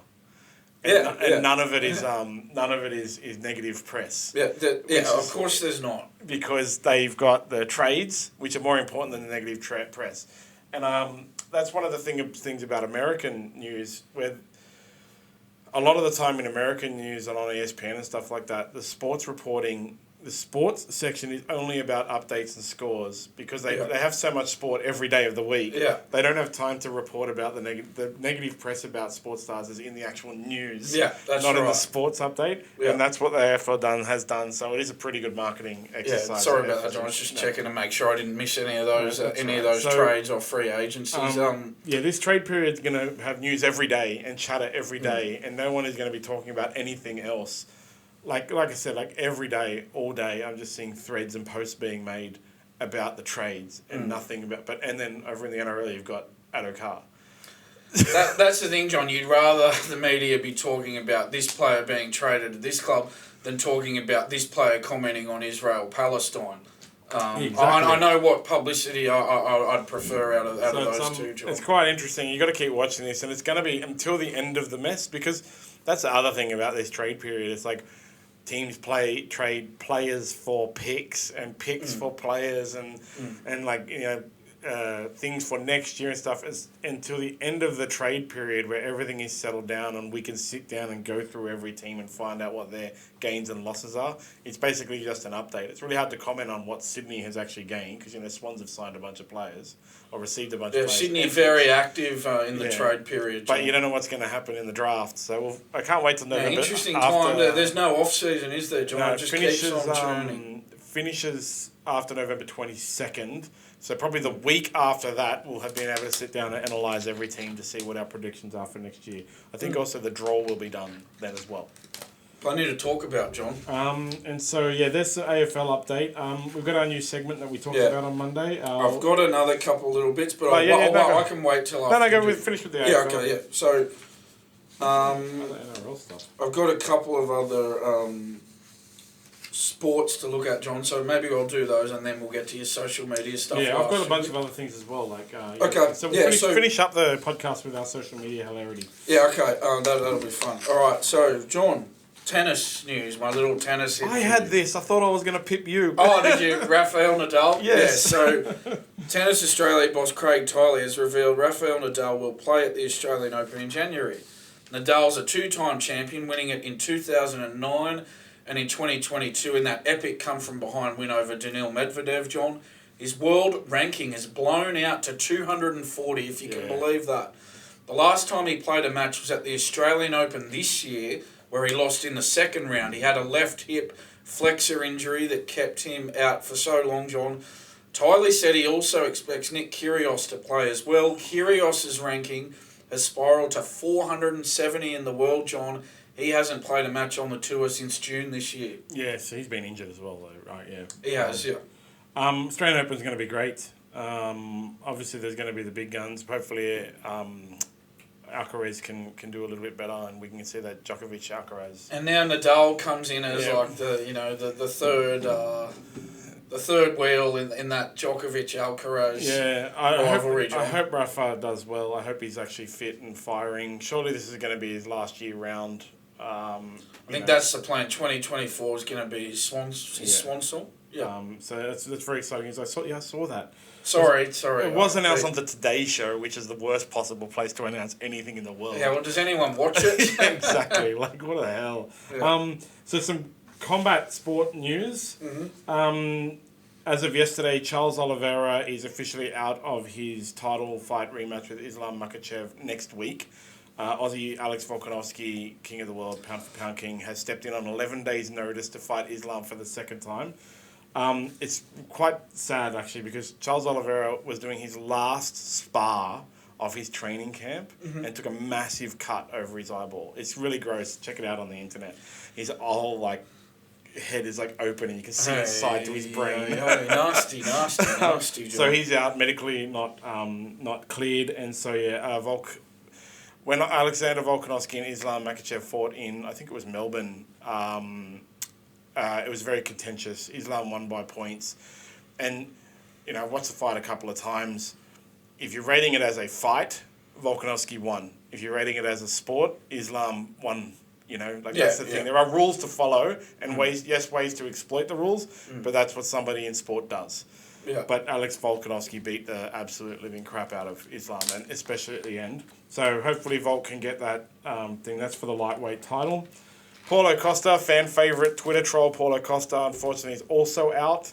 So this is the co-main event.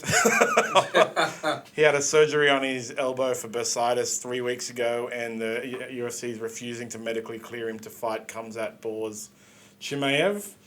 Which is the fight everyone in the world wants to see. So former champ Kamaru Usman steps in to fight Chimaev, which will also be a cracker of a fight. So I'm getting a lot of actually the replacements are better than the card. The problem with this card is in Abu Dhabi, which means it's on 5 a.m. next Sunday, the main event. So now I'm going to have to wake up at 5 a.m. So you are going to get up. Of course, yeah. I want to watch it live. You wouldn't miss it for the world, would you? It's such a good card.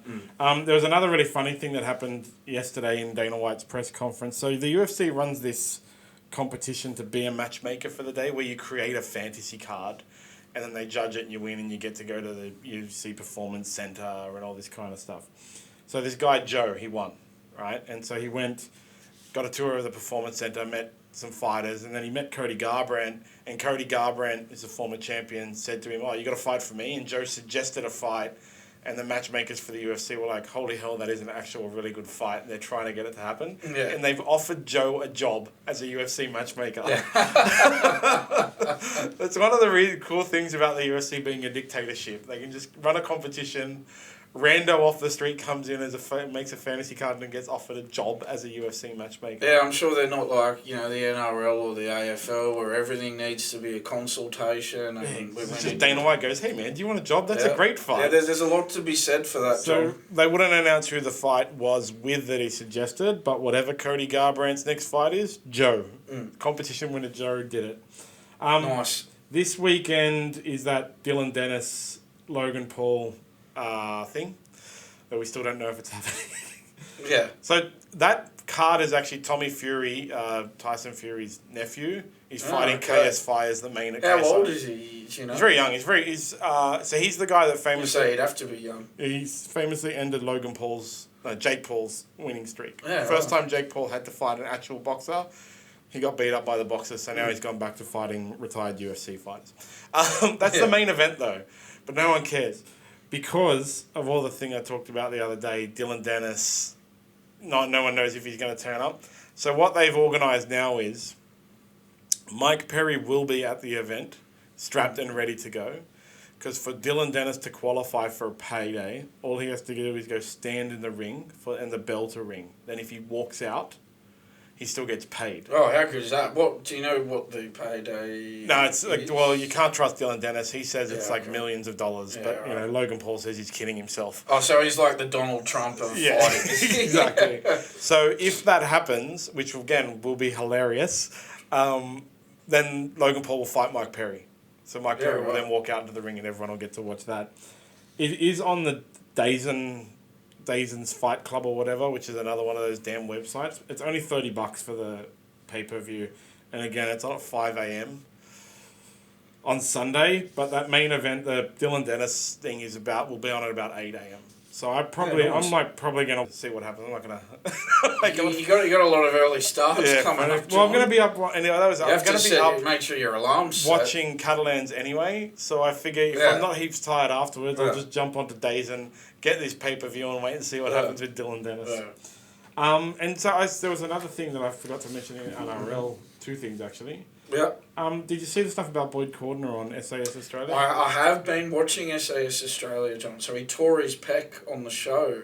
One of the tasks tore his pec, and he was medically withdrawn from the program. Yeah, so he didn't quit. He was medically withdrawn, but he did I watched the video. I don't watch any normal free-to-air television at all, to be honest. So I don't want to give him a free plug, but it is a pretty good show, that one, John. Yeah, well, I would watch it if I watched any free-to-air television. You just don't do it.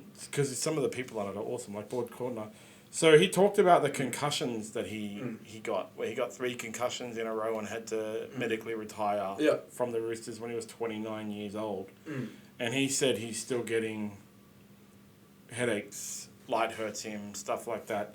And I actually didn't realise when he retired he was the current captain of the Roosters, New South Wales and Australia. And so, like, I wish him all the best. It's just a sad happenstance that happens with concussions in contact sports. Imagine that adjustment, John. Imagine that you're the captain of the Roosters, captain of New South Wales, captain of Australia, and then you have to retire due to ongoing At 29 concussions. years old. That would be really difficult. One day you're captain of club, state, country. The next day you're a retired former player. I can't imagine what that would be like to adjust to that. There's no way it'd be easy. And I think that's why he did the SAS show. He sort of wanted that. He wanted that sort of competitiveness again, that competitive environment again. And you can't blame him for that. That's one thing I like about that show, John. It gives these people another opportunity to test themselves after they might have retired from their sport. Anthony Mundine's another one who's gone on this show, John.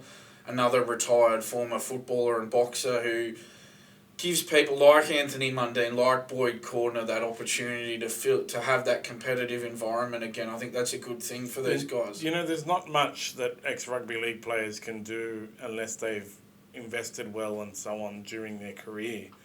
It'd be really hard, wouldn't it, John, to be on $800,000-$900,000 a year 1 minute. Doesn't matter how much you've saved or whether you paid off your property or not. To go from being on that money and then you just go back to being on an average sort of 60, 70, 80 grand a year. What an adjustment that would be. Medically retired as well. Like, you know, that's such a young age. Like, he's 29. I couldn't remember when I was 29. I didn't even know what I was doing. Can't even remember. But I can't imagine having to be medically retired. So, you know, I'd love to see Boyd Cordner in media and stuff like that. He's so well spoken. He knows a lot about the game actually. And yeah, he captains. He's premiership winner. I believe he's State of Origin winner and a World Cup winner. You know? You think? I'm not sure. To be honest, John, I don't know if he's got a job with the Roosters or what. But you would hope so. You would hope that they would look after him and give him a job. You know, given what he's put himself through, you know, health-wise for that club, surely that's the least they could do for him, John. And obviously we hope that he has no... we hope that these health issues he's experiencing go away and that he lives a long, healthy and happy life. Yeah. He's a champion. He was one of my favourite players. So then the other thing that I forgot to move into NRL was the State of Origin coaching situation. The three coaches that were actually like on the short lists after Ricky Stewart declined the job that he was never offered. Yeah. Never offered, but I can't do it. Yeah, whatever. John Cartwright, Michael Maguire, and Laurie Daly. We've discussed Laurie Daly before. As of this morning, Michael Maguire is their main target. So he's currently coaches New Zealand. That's why they can't confirm it right now. And he's the assistant coach at Canberra, premiership winning coach. Couldn't do anything at the Tigers, but who can? I mean, he seems like he seems like a real hard taskmaster, so he might toughen them up a bit. Yeah, well, I would like to see all three of those guys involved. You know, John Cartwright kind of came out of left field for me. Even though he's a proud New South Welshman, he's been an assistant coach there a million times. I forgot he existed in the coaching ranks, to be honest, because he only ever coached the Titans. The Titans, right? It was the inaugural Titans coach, and he got screwed by all that off-field drama, actually. Like, he really got screwed by it, I thought, at the time. And then he faded away into anonymity to me, but apparently he's like an assistant coach somewhere. I just think, I don't have a problem with Michael Maguire. He's a very accomplished coach, but they still have to have Ivan Cleary in there. That's the thing, John. I just think in these situations when you've lost the last 2 series and when you've lost 3 of the last 4 series, you've just sort of got to open your eyes a bit and go, well, you know, who can we have a look at here? Well, look at this. We've got an NRL coach who's won the last 3 premierships in a row. And it looks like they're not stopping anytime soon. Who knows what... They're just getting started, according to Nathan Cleary. Who knows where it could end up? Who knows where it could end up? Do you not look at it and go, well, okay, maybe we need to change a few things around here to accommodate this guy and get him in? And as I said before, do you go back to, well, part-time coach? Well, they wanted to bring Fittler back to part-time. So if you're going to do that, well, why not get the best guy for the job at the moment, who I would say would be Ivan Cleary. That's my argument, John. It doesn't sound like they're going in that direction. That's what I would have done. Well, yeah, as of this morning, it seems like Michael Maguire is the guy. Yeah. They've picked Michael Maguire. We will find out after the Pacific Championship, though.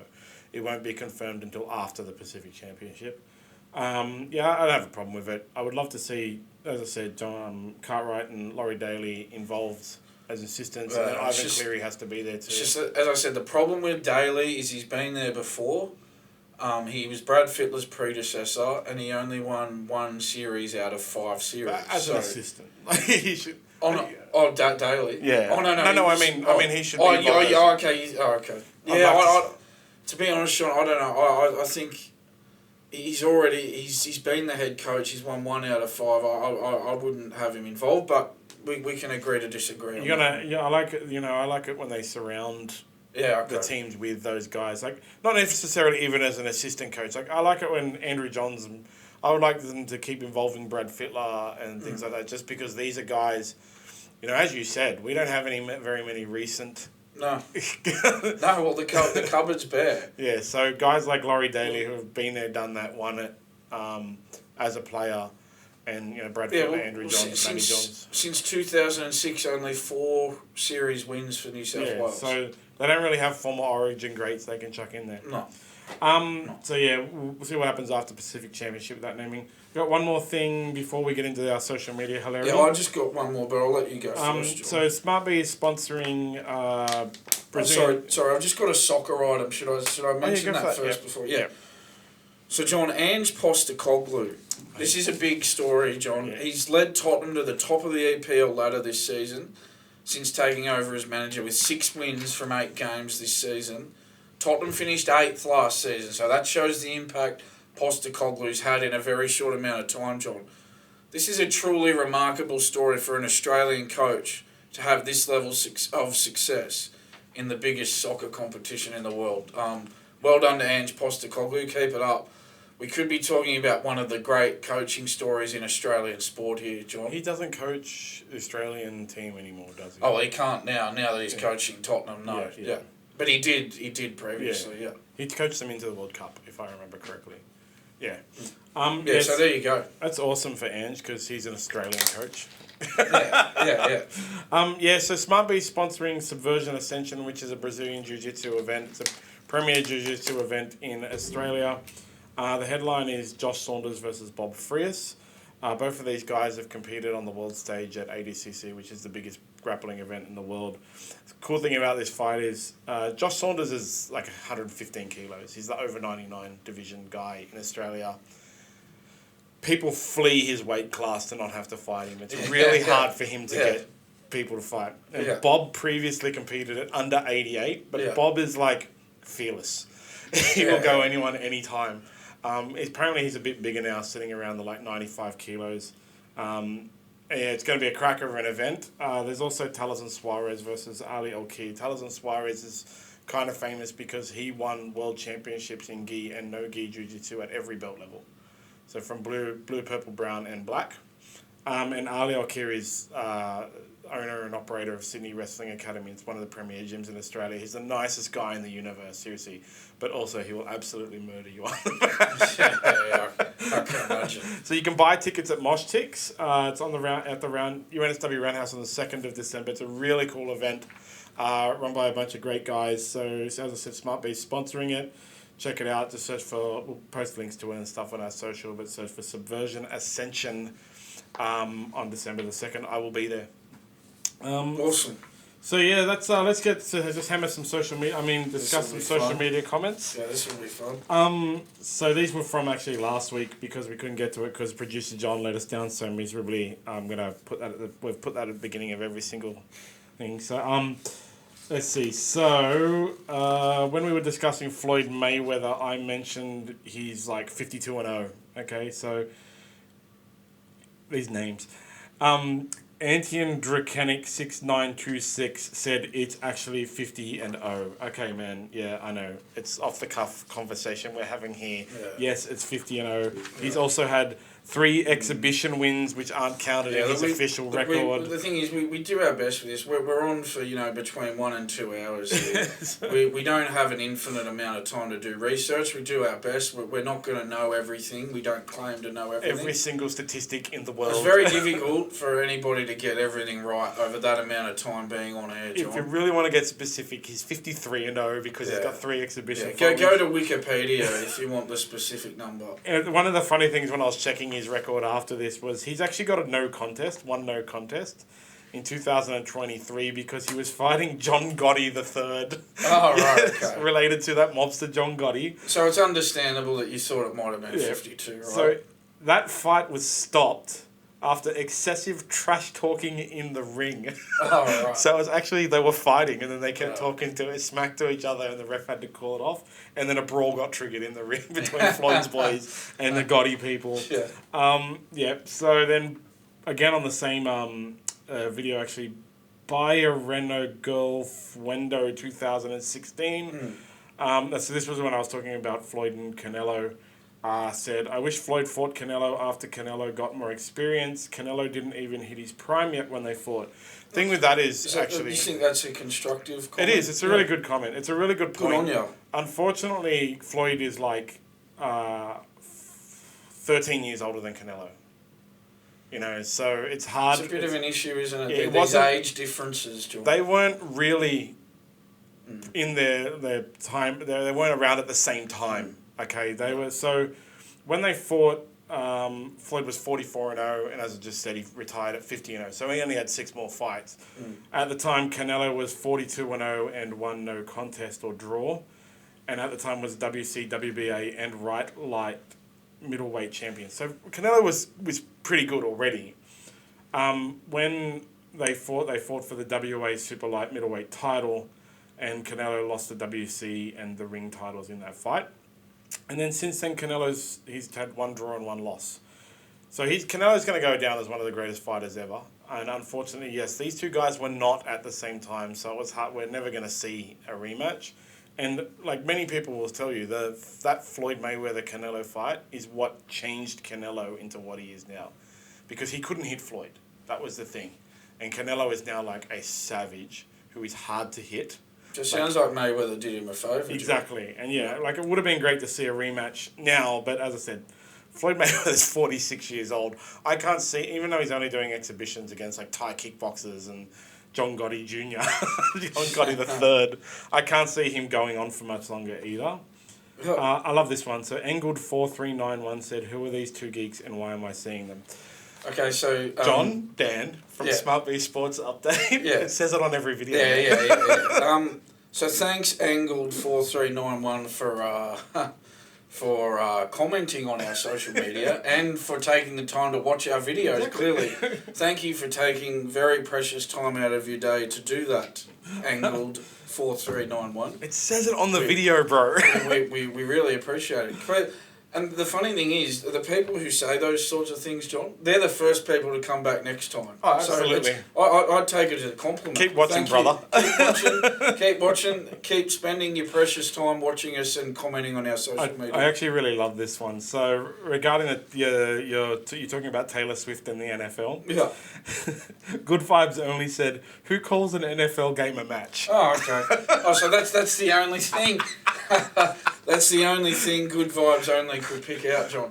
That wouldn't be like social media to be to only pick out the negatives of something, would it, John? Well, I had to... That doesn't sound like social media at all, does it? Oxford Dictionary defines match as a contest in which people or teams compete against each other in a particular sport. Yeah. And so therefore every NFL match is a match. Yeah. Don't worry about the highest profile woman in the world going out with a superstar NFL player. Put that to one side, John. I'm gonna call you out for calling a game a match. It is a match. Where we're going to address the real issues here, John. Sorry, man, it's a match. Good Vibes Only addressing the real issues, John. It is a match, okay? Yes. And I love this one. So Killer Bean regarding Battle of the Reef, because I tipped Jared Wallace to Yeah, you did too. He said, "Where's Wallace?" That's a good one. Yes, it was. I actually laughed out, like literally laughed out. Good one. Yes. Yes. Thanks, Killer Bean. It was funny though because I've now read a quote from Wayne Bennett. Said that Jared Wallace said he told Wayne Bennett that he was going to fight Nelson Asafa Solomona, and Wayne Bennett said, "Are you fucking crazy?" Yeah, Jared Wallace is crazy. I love this is another one. Rob Cottier on Facebook. I love that Facebook has your real names, bro. When we did a video about people said like Latrell. We were talking about Latrell once, and he said, "I can't watch this shit. It's time to block this rubbish, real Gronks." Yeah, again, thanks for the comment. Same, yeah. Boosting our videos. Copy and paste from the other one. Thanks for taking time out of. Thanks for taking precious time out of your day to comment on our social media and watch our videos. Thank you very much. Please continue. No need to be nasty, bro. He'll be Rob Cottier will be one of the first people to come back next time, John. Absolutely. You can be sure of that. So Donald McKenzie on the same video, he said, good haircut. Thank you, man. It does take a lot of time for my hair. I need to get it done again. I'm going to give a shout out to my man Eddie in Bankstown, who took like 2 years to nurture this haircut, and Spiros in North Sydney, who keeps it healthy. Yours is a lot more creative than mine. I'll just go on the old shave. They used to be me, but then I thought I'd go for something to make me recognisable. Wait till next Friday when I get it cleaned up. And so then Mark Langdon on Facebook again, same Latrell video. Latrell gets a lot of comments, man. It's so when we were saying people shouldn't... be talking about him a lot. Yeah, people shouldn't ring up and complain on the radio about Latrell Mitchell. He said, it's your generation, deal with it.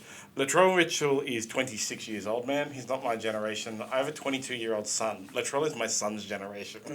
Latrell's not my generation. Yeah, I'm 35 years old, John, turning 36 on the weekend, so he's not my generation. Happy birthday, man. Oh, thank you. Cheers. Yeah, so not my generation. That's it for social. I love the comments. Keep them coming. Do like and subscribe to us on YouTube. Follow us on social media at SmartB App. Good one today. A lot to go through. It was quite long because of Producer Jon's failings for us on Monday. That's all right, John. We got through it all today. It was good. Yeah, Thanks for that. Can't wait for Monday, and I'll see you then. Catch you Monday. Have a good weekend.